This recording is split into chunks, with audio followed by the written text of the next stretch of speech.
So if you have your phone, I use it for recording the talk. Please don't use it for texting while we're here in this room. It's just nice for us all to stay connected.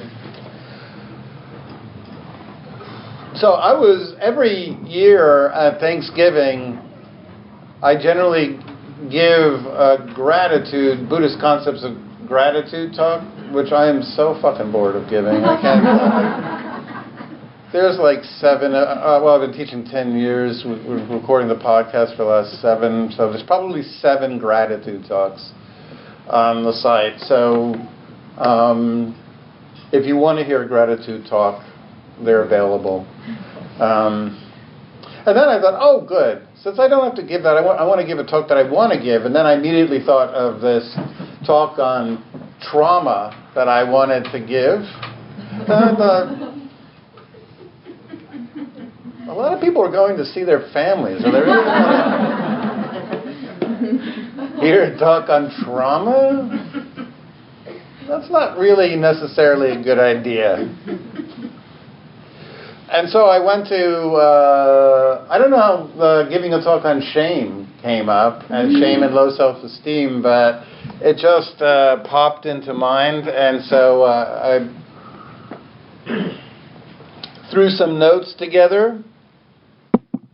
We'll see if it makes any sense. Shame is quite a wide spectrum of iterations in the human experience. We can just have feelings of guilt and remorse over wrongdoings.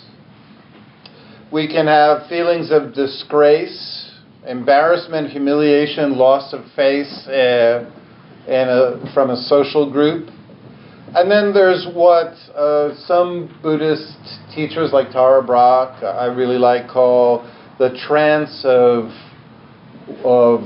feeling worthless, feeling inadequate, feeling inferior, mediocre, not matching up to. And these are sort of global stories about who we are, our sense of self, our sense of how we match up.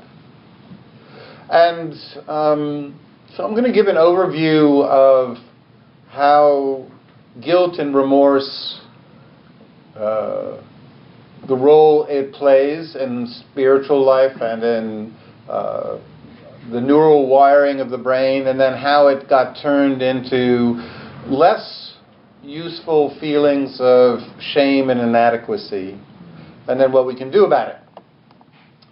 So there are reasons that we feel guilt and remorse.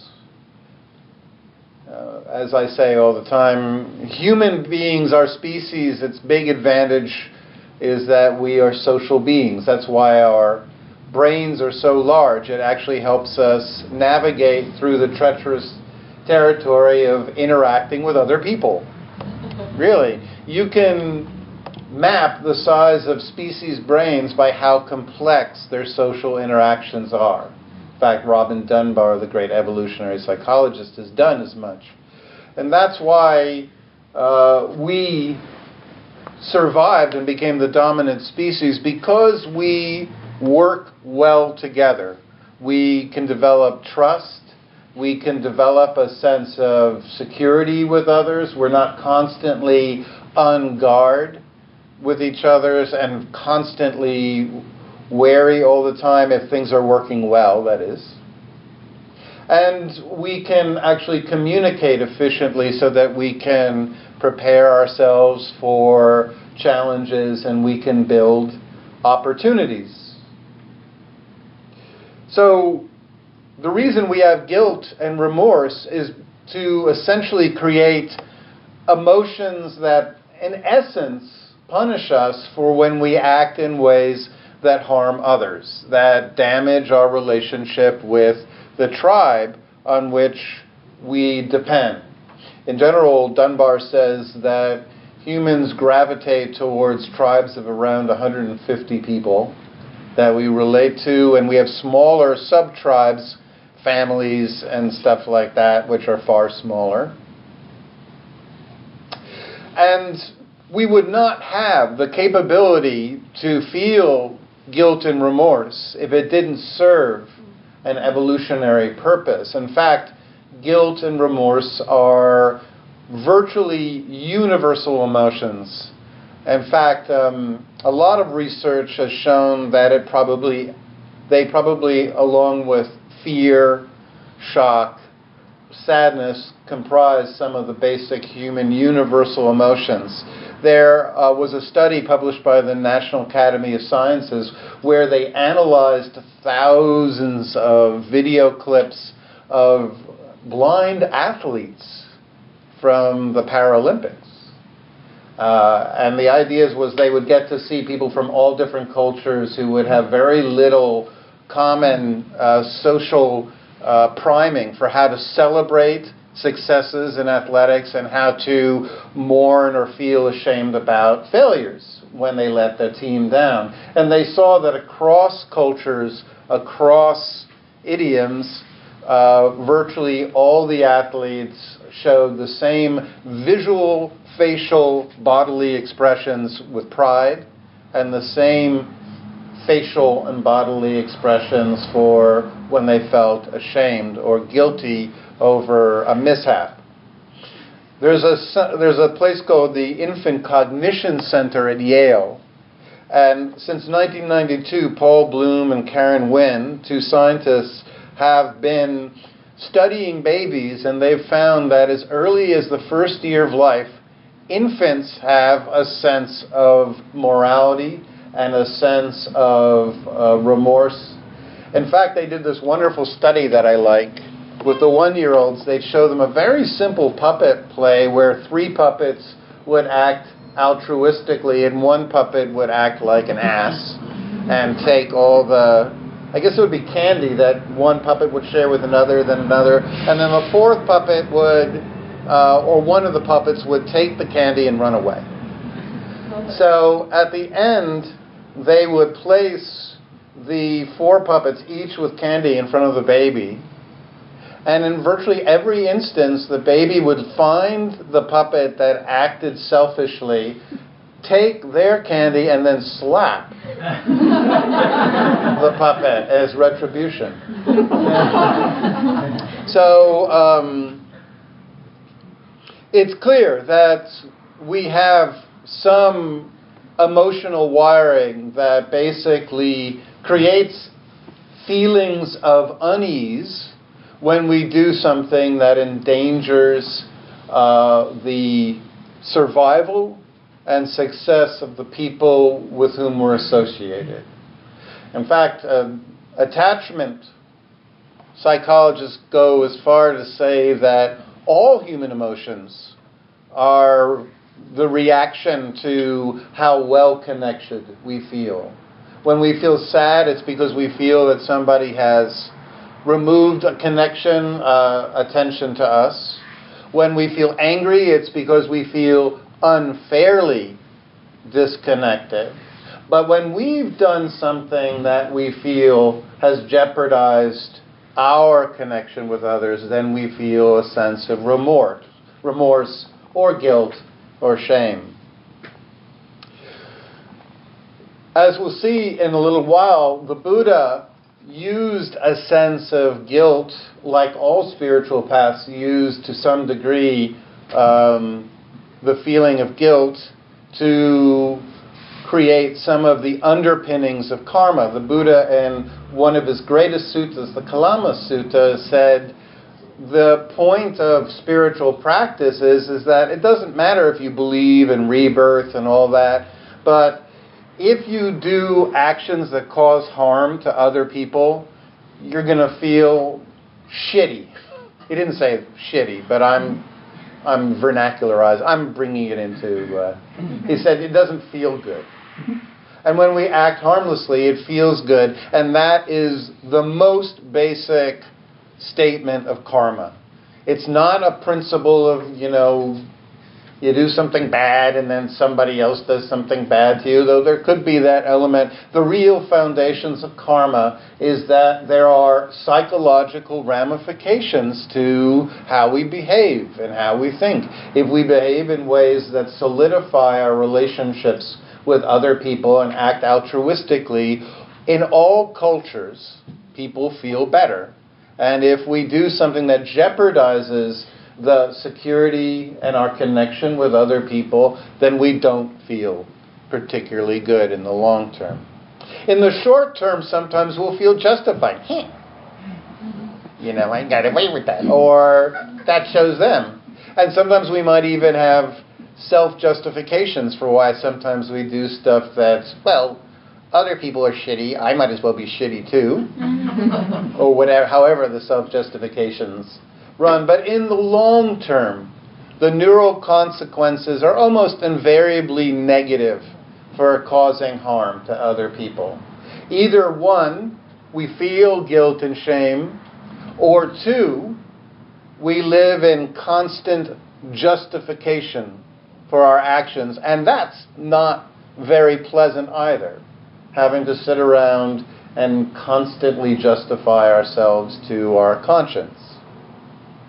So that's the positive for the reason for why we have guilt.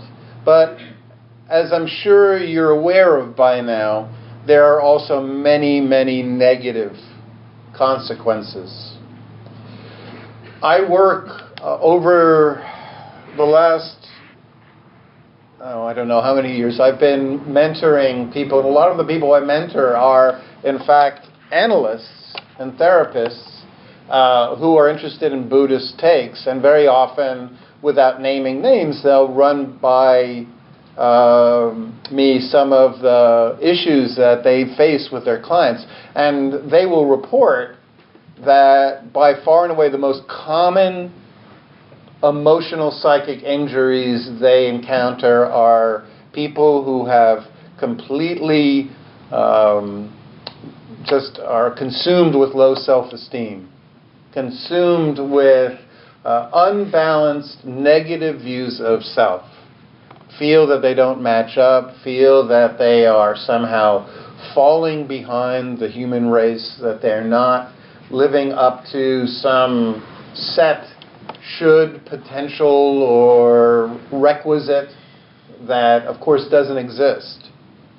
So what creates this very, very prevalent sense of worthlessness, inadequacy, not matching up, not being good enough?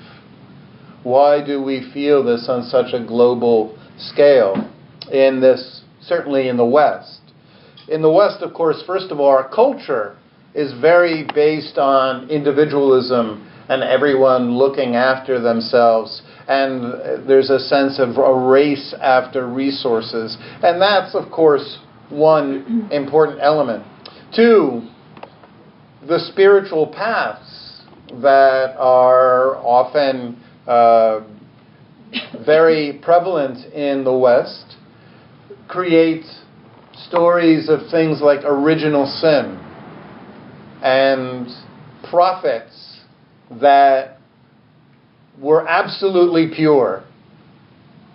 So pure, they appeared basically out of nowhere. God fucked their mothers, and then they never had a bad thought, and they never. I was so relieved when my dad converted to Buddhism. I was 11 years old, and I, out of curiosity, started reading. And even then, when I was reading the books that my dad had around the house, I was so relieved that the Buddha had a lot of issues.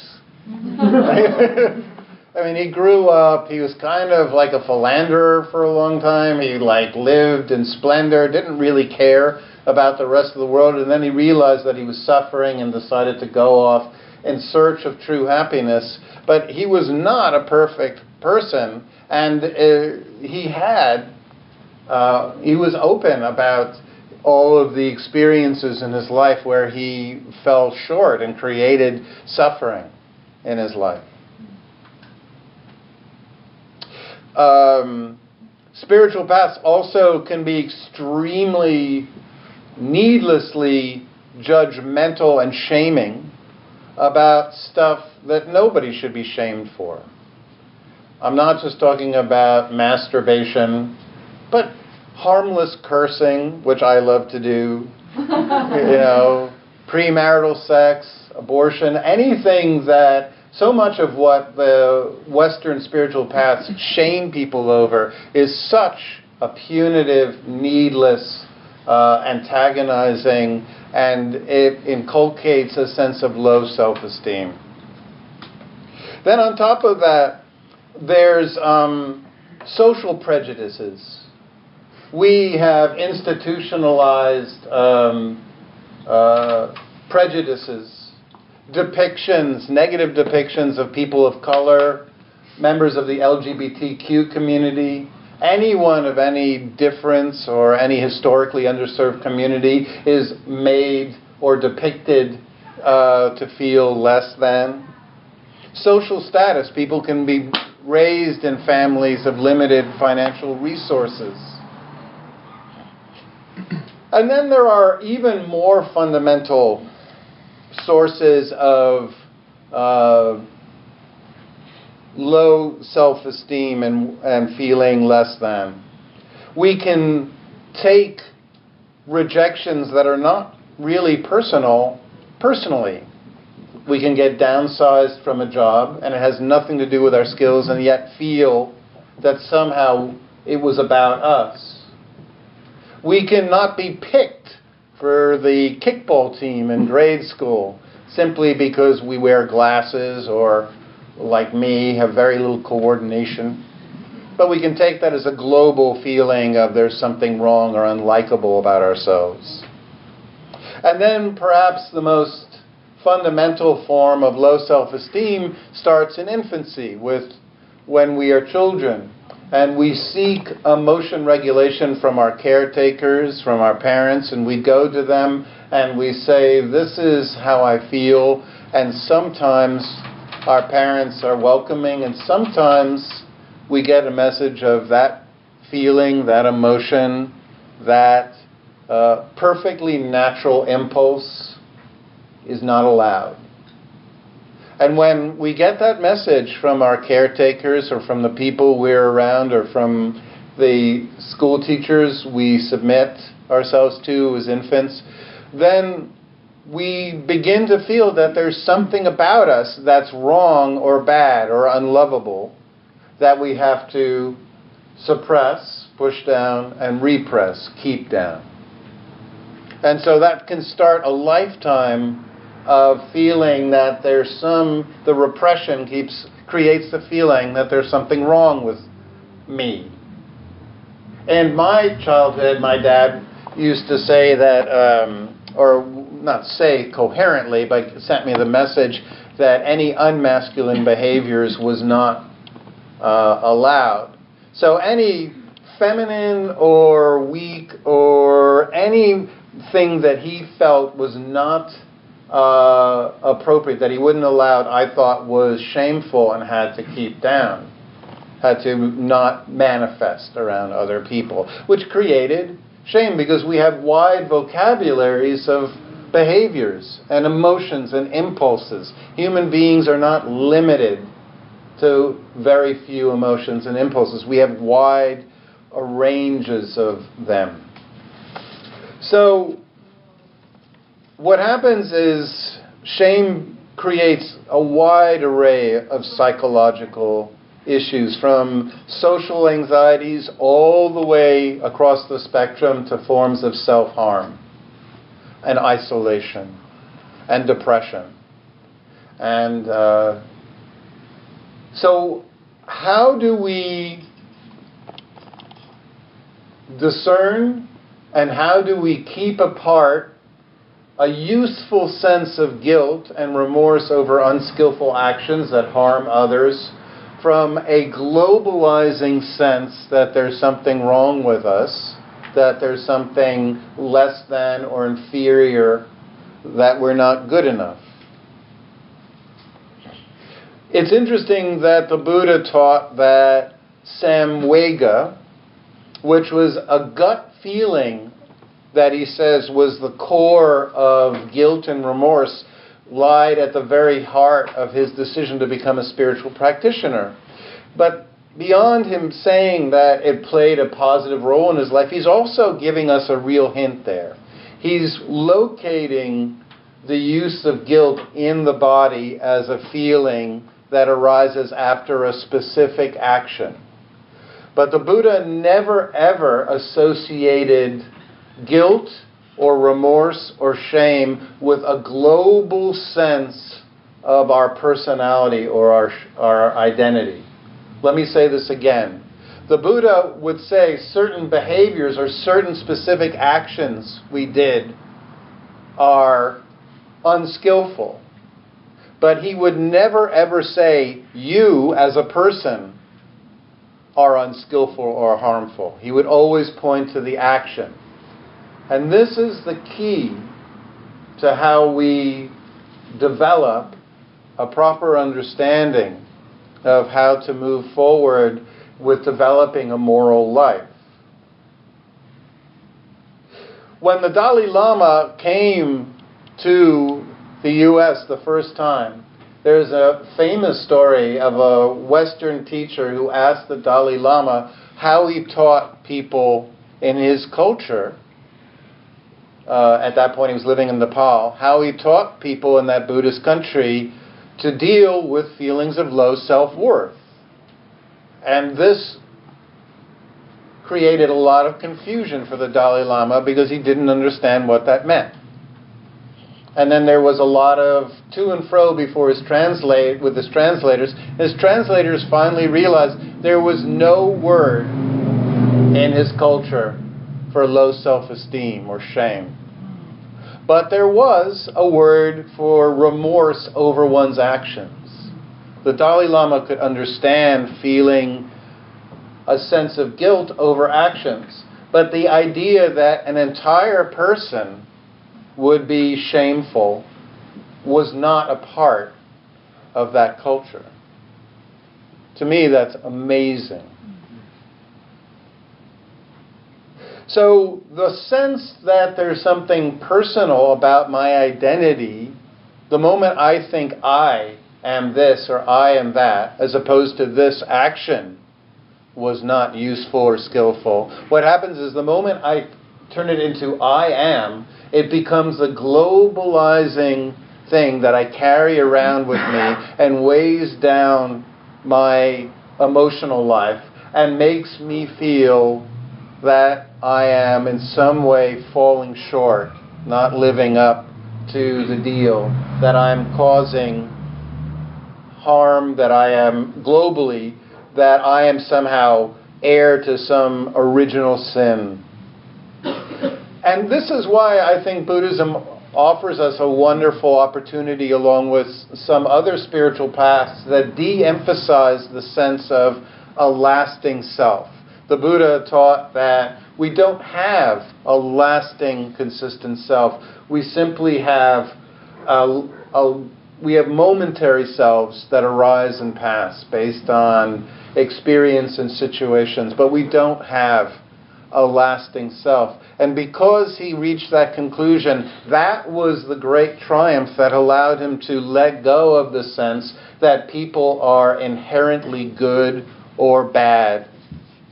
And so, in the West, when somebody kills somebody, we refer to them as a murderer, and they become that identity. But in Buddhist countries, they actually use a different phrase, simply saying this person has, something along the lines, has been convicted of this act. But they don't globalize it into a full identity. So, if we want to reduce the amount of needless shame in our lives, we have to start with each instance where we feel any sense of remorse and get out of the cognitive habit of turning or having the first thought that arises be one of globalizing. I suck. I can't believe I did this. I can't believe I fell short again. What the fuck is the matter with me? What the fuck was I thinking? Oh shit, I did that again. And we need to begin to develop a focus simply on keeping the action in mind and feeling in the body the sense of, oh, that doesn't feel very good. Having a story doesn't, in fact, really work very well in curbing behavior anyway. When people are activated or defensive or feel threatened, the first thing they throw out the window is the left hemisphere. Well, they don't literally throw their left hemispheres out the window, but we generally tend to shut neurally down that, and we tend to be run by the amygdala, the striatum, and other areas that are not particularly intellectual or thought-based. We tend to just do. And so, anyway, telling a story of, boy, I suck. I can't believe I called up that person, I went there, I drank, I did this again. All those stories don't really do very much, because the next time you're fearful or activated, you're not going to anyway think back to the stories you've been telling about yourself. The rest of the time, though, the stories you tell will take a toll on you. It will create a cognitive load that will make your life far, far more difficult. So what does work is simply neurally associating the feeling of disappointment or remorse with the action, holding the image of what we did and feeling the discomfort, and simply making the connection. It's interesting that in 20 years of being sober, I've heard thousands and thousands of qualifications from alcoholics.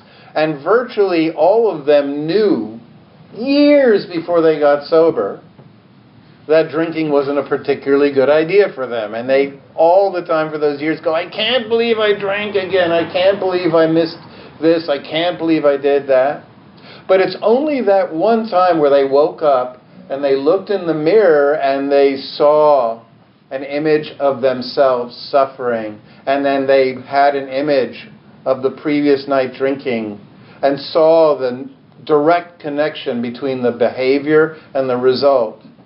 And they made what's known as an implicit, physical, emotional connection between this action causes this suffering, that sobriety takes its hold.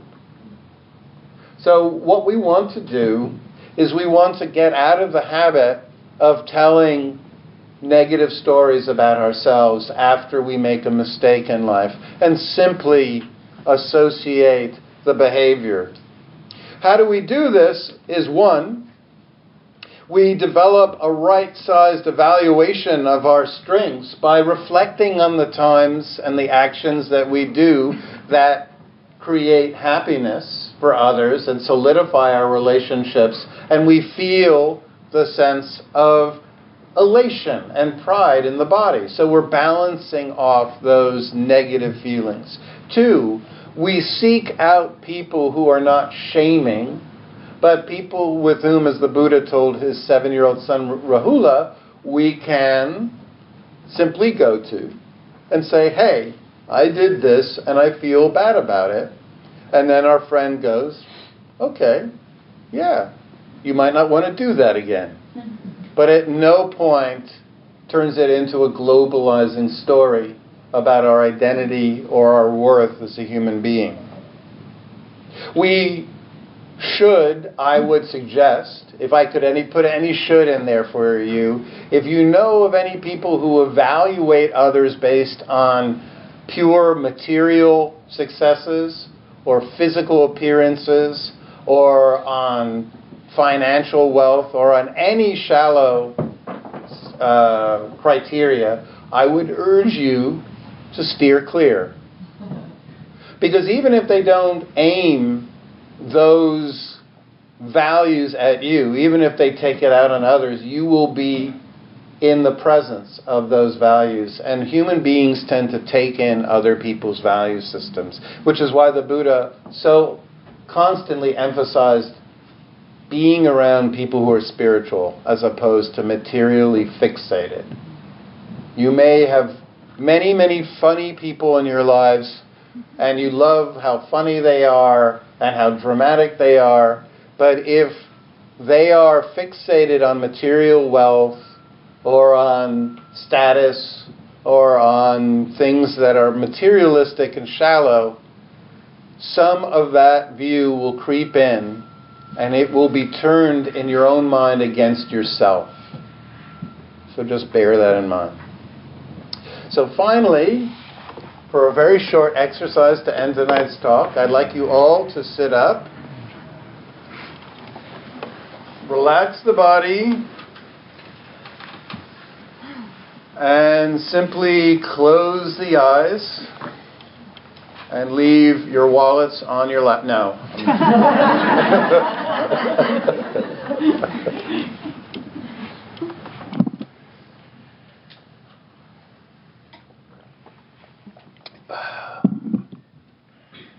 So I'd like you to bring to mind an image of something that you did recently that was helpful to someone else, or B, a skill that you developed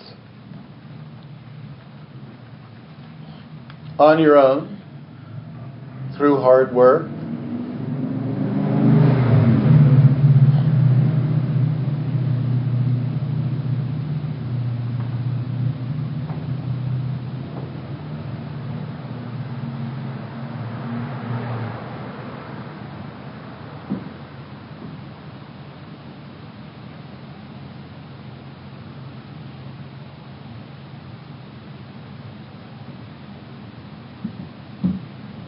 An image of something that you can do that required practice, or perhaps simply a time that out of virtue or care you stopped what you were doing and paid attention to someone who needed your help.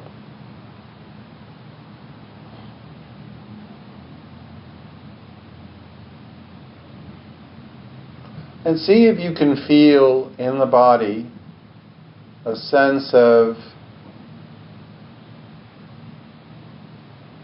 opening in the chest, opening in the shoulders, a sense of lightness in the mind.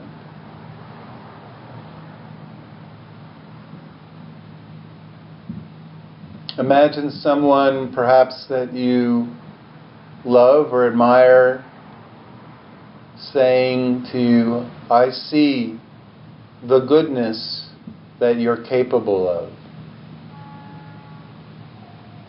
I see the goodness that you're capable of."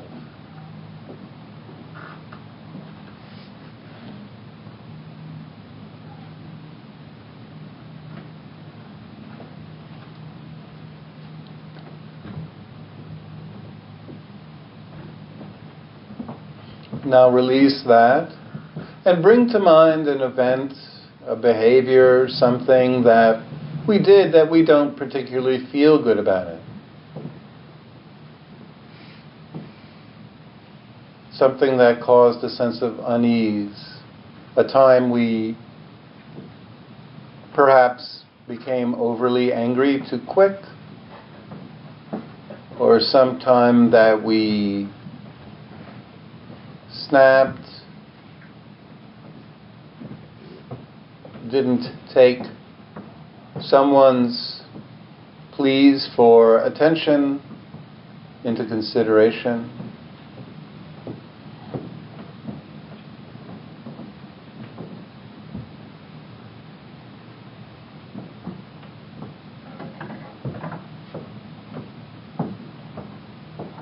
And simply see if you can feel in the body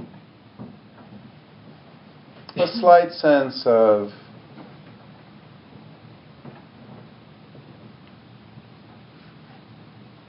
the chest becoming smaller, the shoulders moving forward, perhaps a heaviness in the forehead or around the muscles of the eyes.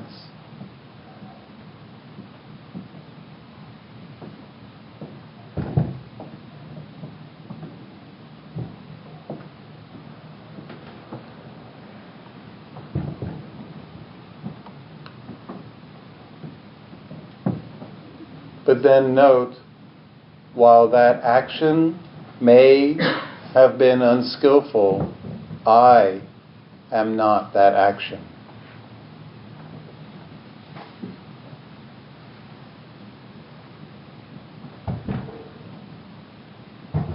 I am not that action. I may bear the emotional results of my good and my bad, my skillful and my unskillful actions, but I, myself, are not those.